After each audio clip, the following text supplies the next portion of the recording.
Ada Habib Cinta. Sudah berapa bulan kita nggak ketemu ini. Assalamualaikum, Bib. Habib Cinta.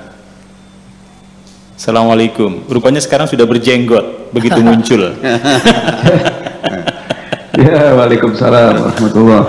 Bagaimana kabarnya, Bib?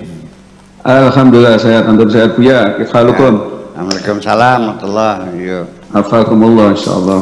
Amin. Amin. Silakan, Bib, untuk gelombang cinta malam hari ini judulnya adalah perempuan yang cerdas. Apa yang Habib catat dari gelombang cinta ini? Ya, perempuan yang cerdas ya. Ini sebuah pemilihan judul yang juga cerdas ya.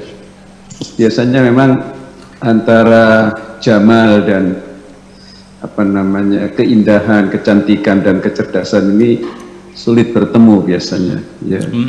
Kalau ada kita memiliki perempuan sudah cantik dan kemudian cerdas, namanya nur ala nur, cahaya di atas cahaya. Baik, saya awali dengan kisah saya mencoba menariknya, menilainya dari sudut pandang ma'rifat ya, dari sudut pandang tasawuf, bagaimana posisi kecerdasan itu ya. Mulawi Jalaluddin Rumi punya sebuah tasbih perumpamaan yang menarik. Dia ceritakan kisah tiga ikan yang terjebak dalam katakanlah semacam lumpur ya, atau air yang terbatas. Tiga ikan. Lah, ikan yang pertama namanya ikan yang akil, yang super cerdas. Begitu dia terjebak, langsung berpikir bagaimana keluar daripada lumpur itu tanpa menunggu ada orang yang mengambil atau soyat atau pemancing untuk mengambil ikan itu. Dia langsung berpikir tanpa bermusyawarah dengan dua ikan yang lain. Karena dia udah tahu ini belum selevel dengan dia, makanya dia langsung mencari solusi. Nah, yang kedua, ikan yang setengah cerdas. Dia memiliki setengah cerdas. Dia langsung begitu tahu ada pemancing mendekati area tempat ikan itu berkumpul, tiga ikan itu, langsung dia pura-pura mati supaya dia tidak diambil, langsung dia pura-pura mati. Lah, ini ikan yang ketiga, ikan yang bahlul, ikan yang bodoh, ya kan? Jadi dia baru sadar ketika udah dipancing, udah ditangkap, baru dia sadar bahwa dia mestinya harus bisa menyelamatkan dirinya. Lah, ini ikan yang kurang cerdas. Lah, ini sebuah tamsil bahwa orang yang cerdas itu sebelum datang masalah dia sudah memprediksi. Dia selalu mencari sebuah jalan keluar.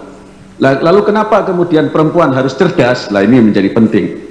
Karena posisi perempuan itu sebagai murabbi, sebagai pendidik. Dia pendidik anaknya. Saya teringat hadis kalau nggak salah artinya begini. Nabi mewanti-wanti jangan kawin dengan perempuan yang bodoh.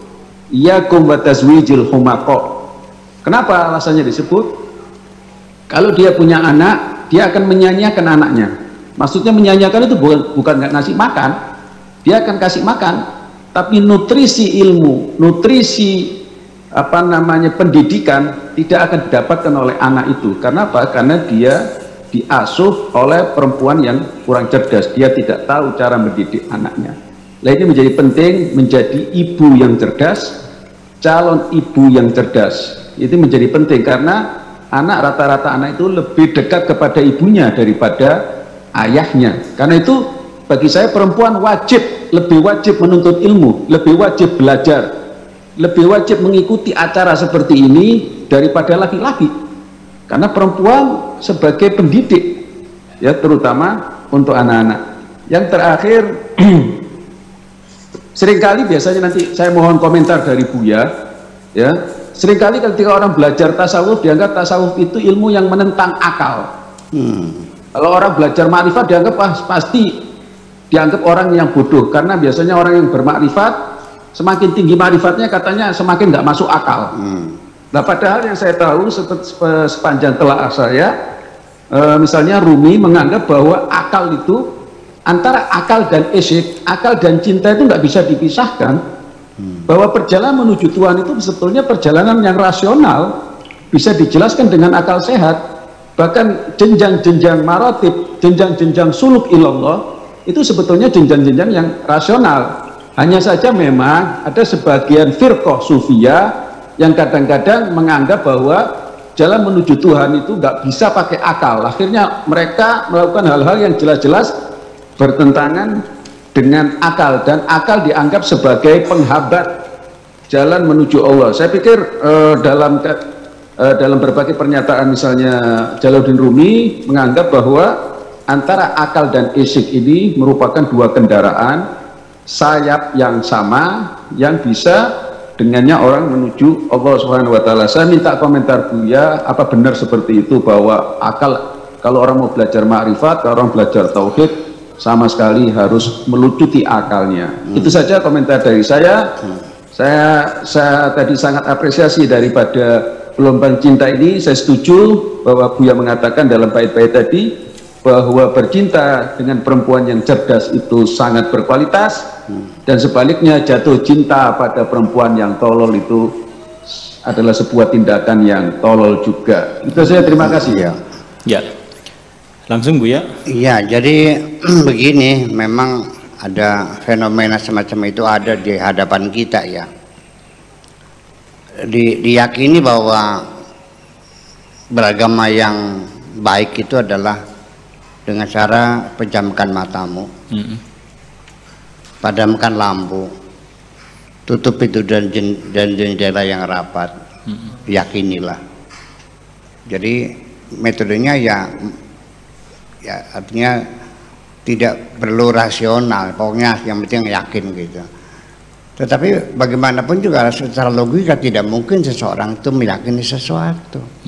Bagaimana Anda mempercayai sesuatu yang Anda tidak menguji cobanya? Berarti sama dengan tidak mempercayai. Itu persoalannya.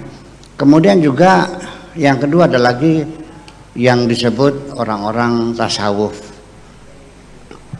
Tetapi bagaimana mereka mengejawantakan tasawuf dalam kehidupan sehari-hari?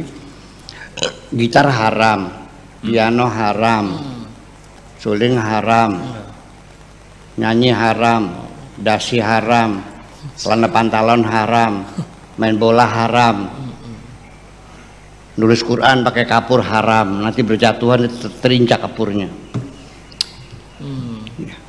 Itu diklaimnya sufi.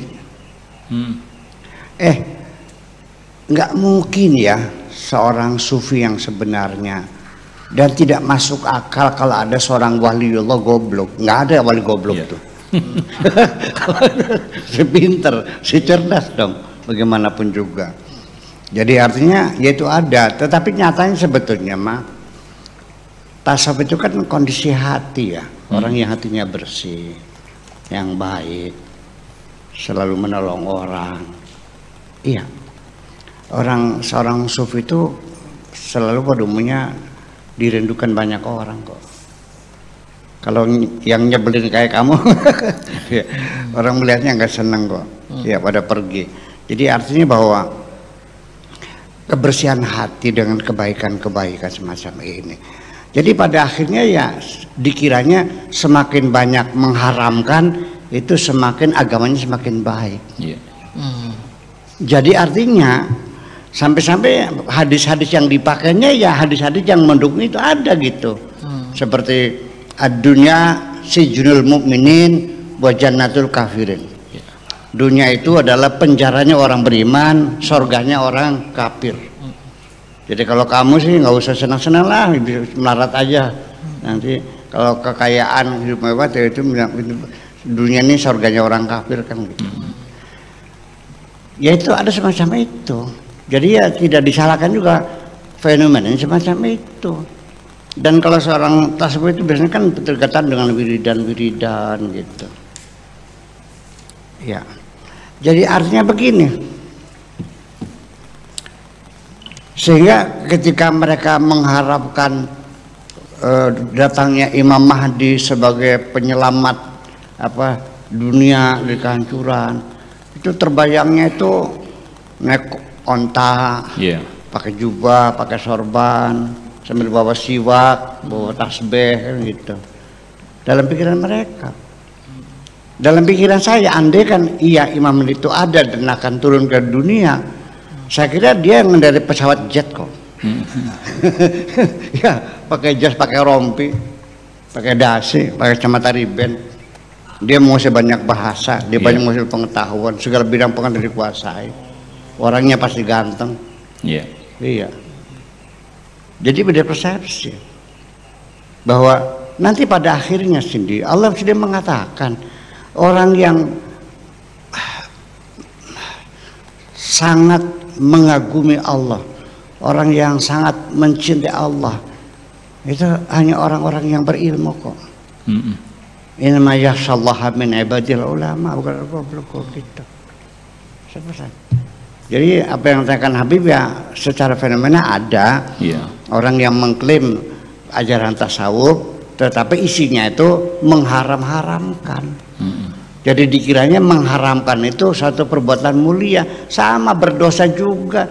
Kamu tidak boleh mengharamkan yang halal, tidak boleh menghalalkan yang haram, nggak boleh. Kata Allah haram ya haram, ya halal. Kalau nggak ada ya nggak embuh.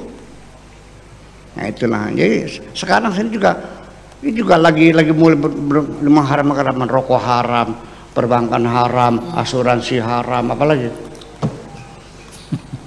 Iya, dikiranya membersihkan hati itu dengan cara mengharam-haram kan enggak. Yang itu apa adanya. Kalau kata Allah yang haram ya haram, kalau kata Allahnya halal. Ya halal. Kalau nggak ada, ya nggak tahu, udah selesaikan. Kalau nggak tahu berarti boleh, itu aja persoalannya. Iya, kalau Allah tidak mengharamkan ya sudah berarti boleh, itu aja persoalannya. Oke, itu aja kira-kira. Mempertegas dari apa yang disampaikan oleh Habib Cinta tadi bahwa ketika kita menuju ke situasi ma'rifat, maka apakah kita harus melucuti akal kita? Gitu? Enggak justru, ya tidak dong, gimana lah ya? Ya jadi bodoh lagi kita. Ya orang bodoh mah nggak tahu nih. Orang bodoh itu orang yang nggak ngerti, orang yang nggak paham. Makrifat kan tahu. Masa orang tahu dengan bodoh? Kalau pengen tahu harus bodoh gitu. Makrifat kan pengetahuan, keilmuan. Terus bagaimana bisa bodoh? Ya itu secara bahasa saja ma'rifah, al-ma'rifah zamannya ma'arif. Namanya Darul Ma'arif, ya, tempat penuh pengetahuan. Jadi orang yang mengenal itu orang yang berilmu dong. Kalau nggak berilmu gimana? Dan tahunya. Sekarang begini, orang Kertasmaya bisa nggak? Bisa kenal saya nggak? Sekalipun saya tinggal di Kertasmaya bersama mereka sehari-hari, mereka masih bertanya. Buya Sakur tuh bisa apa sih katanya? Nges nggak? Saya nangis kan? Iya. Mengenali saya aja nggak mampu, apalagi mengenali Allah yang maha. Tidak mungkin orang mencinta kalau belum tahu dong. Mengenal Allah yang nggak tahu gimana lagi? Ya jadi nggak masuk akal. Nah. Kembali kepada atas kemana, bahwa tidak mungkin ada orang yang mengklaim saya muslim lalu buta huruf terus bodoh, nggak mungkin. Karena orang Islam itu pasti pinter, karena dalam ajaran Islam itu long life education itu merupakan indoktrinasi awal, belajar seumur hidup. Nggak mungkin orang belajar tiap hari bodoh dong. Ya karena orang Islam tidak meyakini bahwa belajar itu wajib. Orang tidak sholat sekali saja, sholat zuhur, dia merasa berdosa kan? Baca istighfar kan? Berapa kali istighfarnya? 7 kali. Seumur hidup nggak belajar nggak pernah istighfar kok. Karena kita sudah tidak meyakini bahwa belajar itu kewajiban. Itu aja, terima kasih. Baik.